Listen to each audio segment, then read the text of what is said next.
बिस्मिल्लाहिर्रहमानिर्रहीम अस्सलाम वालेकुम। आप यूट्यूब चैनल देख रहे हैं, मैं उमर फ़ारूक। और इन 2-3 दिन पहले जो है वो इमरान खान साहब ने जो है वो अपनी 3 साला कारकर्दगी पर जो है वो एक खिताब किया है। उस बारे में थोड़ी सी बात करेंगे कि पहले भी हुकूमतें आती रही हैं, जाती रही हैं, इक़्तिदार आते रहे हैं, जाते रहे हैं, किसी हुकूमत के पास होते थे, फिर किसी हुकूमत के पास होते हैं। लेकिन बात यह है कि इस दफ़ा हमारे पास मुख्तलिफ क्या है। ये सब चीज़ें जो है वो पहले भी होती रही हैं, लेकिन क्या इस दफ़ा आपको महसूस हुआ कि हमारे पास कोई चीज़ मुख्तलिफ है? मिसाल के तौर पर मईशत पहले भी कभी ऊपर जाती थी, कभी नीचे आती थी, तो ये तो पार्ट ऑफ गेम है, ये तो चलता है, ये पहले भी होता था, अब भी हो रहा है।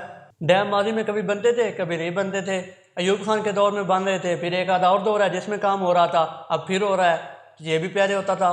तरक्याती मनसूबे जो है वो पहले कभी चलते थे, कभी नहीं चलते थे, कभी स्लो चलते थे। ये भी कोई नई बात नहीं है। करप्शन भी होती है, कभी कम होती है, कभी ज़्यादा होती है, लेकिन करप्शन नहीं होती पाकिस्तान में, ये कोई नहीं क्लेम कर सकता। होती है बहरहाल, तो ये भी कोई नई चीज़ नहीं है।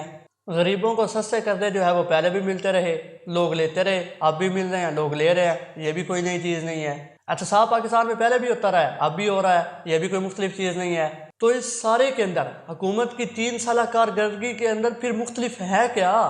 क्या आपने कभी इस एंगल से गौर किया है? शायद आपने पहले कभी इस एंगल से गौर नहीं किया। मैं आपको बताऊंगा, इस सारे सिनेरियो में सिर्फ एक चीज़ मुख्तलिफ है, सिर्फ एक शख्सियत मुख्तलिफ है, और वो है इमरान खान। बाकी सब कुछ पहले हो चुका है, मैक्सिमम चीज़ें पहले जैसी हैं। कोई थोड़ी सी चीज़ें जिनमें फ़र्क हो सकता है, लेकिन मैक्सिमम चीज़ें जो है पहले जैसी हैं। लेकिन इन सब में जो सबसे बड़ा फ़र्क है वो एक आदमी का है, वो इमरान खान है।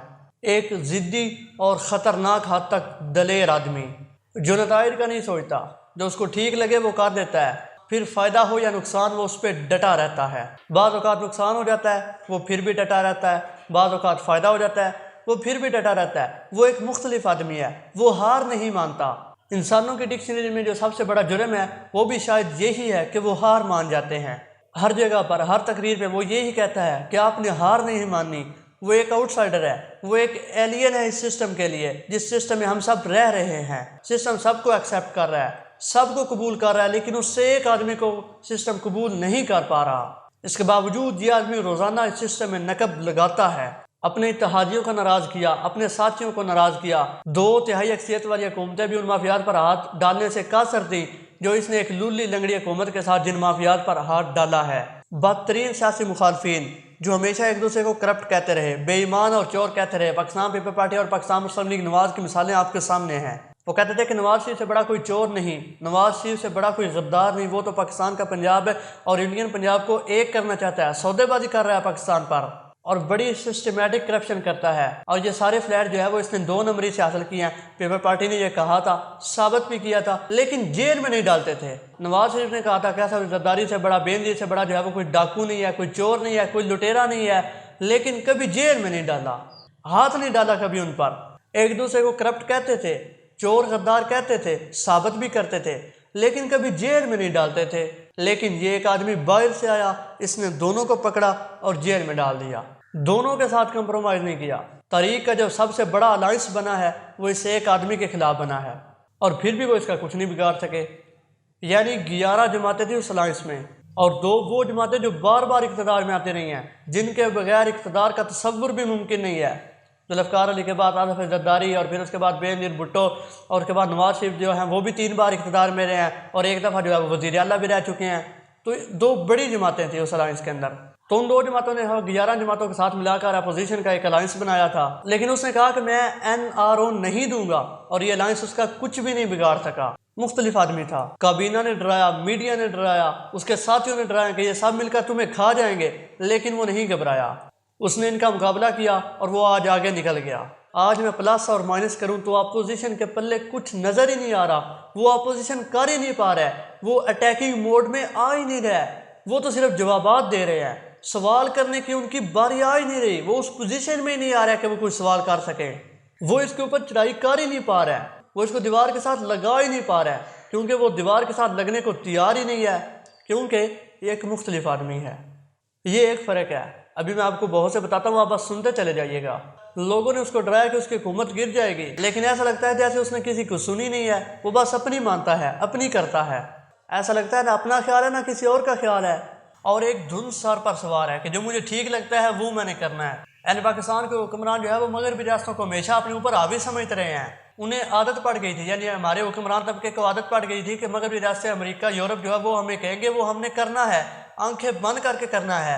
और मगरब को भी ये आदत पड़ गई थी कि ये झुके हुए लोग हैं, इनको हमने जो कहना है वो इन्होंने करना है। फिर एक दिन अचानक आपको आवाज आती है एब्सोल्युटली नॉट। दानश्वर हैरान, मीडिया हैरान, सियासतदान हैरान, दानश्वर हैरान, जो पॉलिटिकल लीडर है वो खुश होते हैं कि अब ये गया, अब इसने मगरब के साथ जो है वो बाइकाट का ऐलान किया है, इसने उनकी बात की हाँ में हाँ मिलाने से इनकार किया, अब ये गया, अब ये उड़ गया, इसकी हुकूमत गई अब।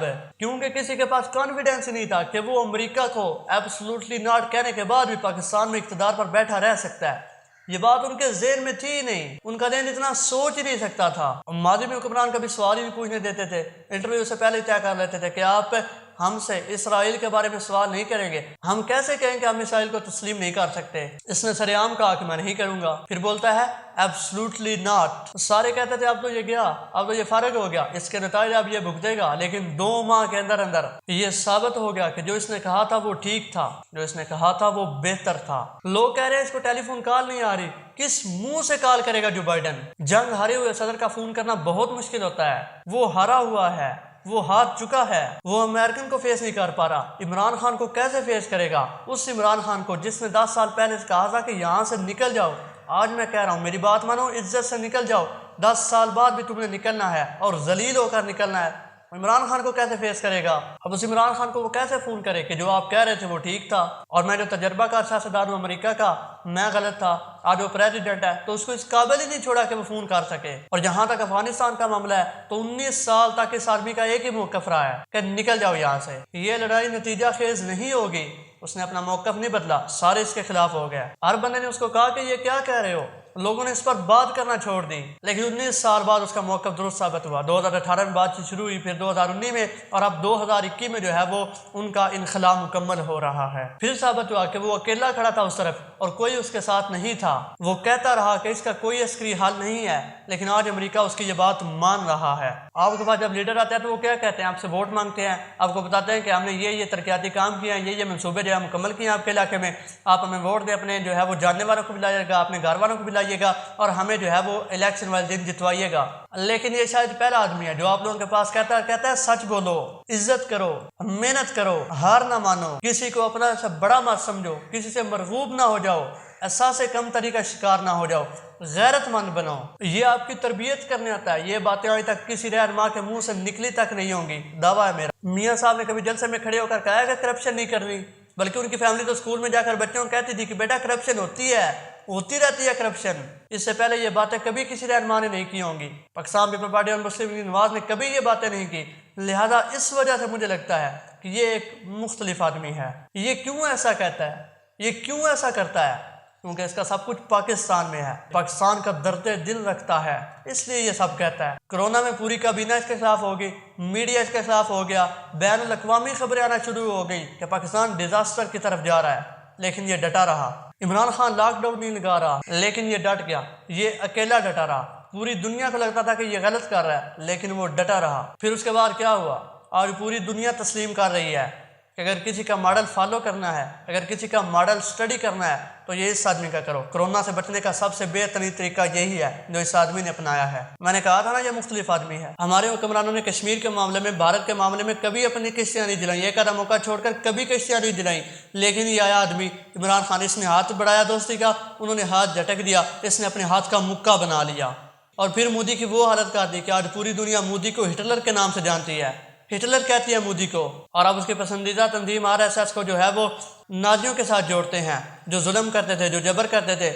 भारत को आलमी सतह पर कश्मीर के मामले में इतनी अजीमत और शर्मिंदगी पहले कभी नहीं हुई जो इन 3 सालों में हुई है। बेशक बहुत से फेलियर है, पाकिस्तान को जो अचीव करना चाहिए था वो हम नहीं कर पा रहे हैं। कश्मीरी अभी भी पिस रहे हैं, हमें भी बहुत जल्दी है कि कश्मीरी जल्द आज़ाद हो जाए। लेकिन वो कश्मीरी ये खुद कह रहे हैं कि कश्मीर के मामले को आज तक किसी रहनुमा ने, किसी हुक्मरान ने आलमी सतह पर, बैनुल अक़वामी सतह पर इतना नहीं उजागर किया जितना इस आदमी इमरान खान ने किया है। मुख्तलिफ कैसे है? सऊदी शहजादे ने आकर पूछा कि क्या चाहिए, वो पहले भी आते थे, पूछते थे, वो बादशाह हैं, वो शहजादे हैं, वो ऐसे ही पूछते हैं। और मादी के हुक्मरानों ने वहाँ पर क्या क्या लिया वो सब आपके सामने है। मुशर्रफ का ये स्टेटमेंट था कि ये प्रॉपर्टी तो है वो मुझे शहजादे ने गिफ्ट की हुई है। नवाज शरीफ ने वहाँ पर जो है वो कैसे कैसे मुतालबात बनवाए थे, कैसी कैसी जायदादें उनकी वहाँ पर, ये सब आपके सामने है। ज़रदारी साहब के यूए में जो है वो ताल्लुकात हैं वो किसी से ढके छुपे नहीं हैं। ये सारी चीज़ें जो है वो आपके सामने हैं। इमरान खान साहब से भी उन्होंने पूछा कि क्या चाहिए, तो उसने कहा कि मेरे कैदी छोड़ दो। माजी में तो लोगों को कुछ और चाहिए था, कौन बोलता है गरीब कैदियों के लिए। इस दौर में ये वाहिद आदमी है जिसने इस्लामोफोबिया को जो है आलमी सतह पर उठाया, जिसने दुनिया से कहा कि इस्लाम से नफरत ना करें, इस्लाम से दुश्मनी ना करें, ये तो अमन और सलामती वाला मजहब है। जिस वक्त वो सब अपने अपने मुल्क के बारे में, अपनी अपनी इंटेंशंस के बारे में सोच रहे थे, वहाँ पे एक आदमी जिसका मुल्क बहुत कमज़ोर है, जिस पर कर्जे चढ़े हुए हैं, जिसके पास तनख्वाहें देने के लिए पैसे नहीं थे एक दौर में, एक ऐसा आदमी जिसकी आर्मी सतह पर और पाकिस्तान के अंदर जो है वो बहुत सख्त मुखालफत थी, वो खड़ा हो जाता है और इस्लाम का झंडा उठा लेता है और कहता है कि नहीं, मेरे मज़हब को गाली मत दो, मेरे मज़हब को बुरा मत कहो। इस्लामोफोबिया के खिलाफ जो है वो उसके तारीखी लेक्चर है पूरी दुनिया में। और फिर जब नबी अकरम सल्लल्लाहु अलैहि वसल्लम की नमूस के लिए जब कोई आवाज़ नहीं उठाता तो दुनिया के हर फोन पर जो पहली आवाज़ उठती है वो इमरान खान की है। तो फिर मैं क्यों ना कहूँ कि वो एक मुख्तलिफ आदमी है। क्या आपने कभी नवाज शरीफ या ज़रदारी साहब को जो है वो ये बातें कभी आलमी सतह पर करते हुए देखी हैं कि जो है वो इस्लामोफोबिया पे जो है वो वहाँ पे बात कर रहे हो, आलमी सतह पे बात कर रहे हो इस्लामोफोबिया के बारे में? कभी सुना है आपने? उन्होंने कभी ऐसा नहीं किया। मैं इसलिए कहता हूँ कि ये एक मुख्तलिफ आदमी है। मुख्तलिफ इसलिए है कि ये वो वाहिद आदमी है जिसने पहली दफ़ा हमें ये उम्मीद दिलाई है कि रियासत मदीना भी कोई चीज़ होती है। वो बना पाए या ना बना पाए ये एक अलग बात है, लेकिन हमें उसने एक रियासत मदीना का जो है वो कंसेप्ट दिया है। लोगों ने उसका मजाक उड़ाया, हो सकता है वो कामयाब हो जाए, हो सकता है वो कामयाब ना हो, लेकिन रियासत मदीना का कंसेप्ट देना बजाते खुद ये है एक बड़ी सादत की बात है। तो मैं कह रहा था कि ये मुख्तलिफ आदमी है। वो पाकिस्तान को आगे ले जा पाए या ना ले जा पाए, लेकिन इस जमा तफरीक में आप जब भी बैठेंगे तो एक बात आप ज़रूर मानेंगे कि वो हारा है या जीता है, लेकिन वो मुख्तलिफ आदमी है। अब तक के लिए इतना ही। अपना भी ख्याल रखिएगा, अपने आसपास के लोगों का भी ख्याल रखिएगा, दुआओं में याद रखिएगा। अल्लाह हाफिज़।